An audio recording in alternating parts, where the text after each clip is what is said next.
Rightio, so Project Mont. I've done a little bit of work today. In essence, what I've done is I've flushed out the radiator overflow reservoir tank. So it was full of sediment. So when it was apparently flushed, when this new tank went on, new hoses went on, apparently it was flushed out. It may not have been, it might have been, it might just be full of crap because it was sitting for 12 months before I purchased it. But anywho, so the other thing I've done while that was out, I've gone and painted the engine bay gloss black. That had a little bit of a damage in through here from what looked like brake fluid had eaten away the paint, so I'm assuming that that's been off, placed there, brake fluids attacked the paint. So I tried cleaning it up, it needed paint, so I thought, right, I'll just do it in gloss black. So I've done that.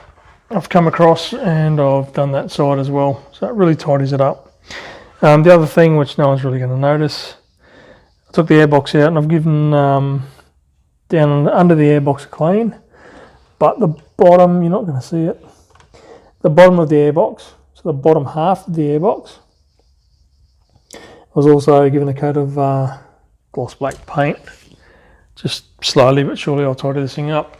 But doing those inner parts of the engine bay guards there has really lifted the engine bay up. I mean, I've got a lot to go yet. Got a heap of work to go on this yet to get to where I want it, but it's slowly coming together. And as the panels are off of paint and panel, it's an opportunity for me to have a crack at doing a few bits and bobs before I put it all back together. So as you can see, it's a bit light on the coolant there because I've filled her up with distilled water. I've given her a run for about 30 minutes, and as you can see, the coolant's flowing through the whole system and coming back into the reservoir tank.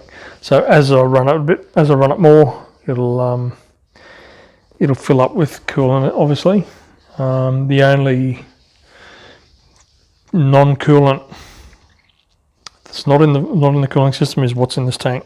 So basically I've filled this tank up with distilled water, and then I've run it for half an hour, and it's getting the coolant flow back through everything. So I'll keep an eye on that.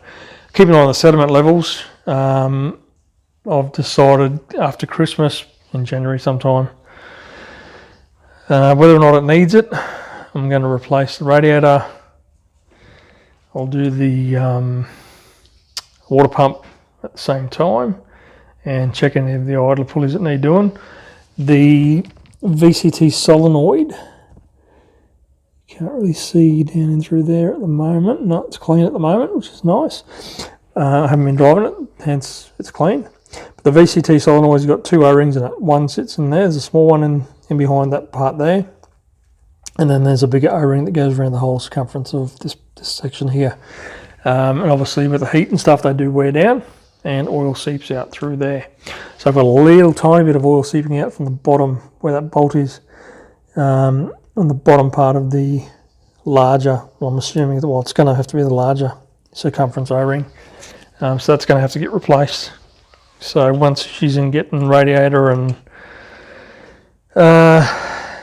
radiator, water pump and whatever else sorted, I'll get that done. I'll get the rocker cover gasket done, and then while that's off, while the rocker cover's off, I might even just get that painted, get that freshened up, nice new fresh paint on that, lift the engine bay, and then while we're at it, why don't I take these off and either polish them up or paint them? So who knows? I'll see where I want to go with it once I get everything apart. But so that's where we're at today. A bit of progress, which is nice. I'm happy with that. It's come together pretty good, slowly but surely. She'll be there. It's not a race, but we'll get there. All right, guys. Cheers.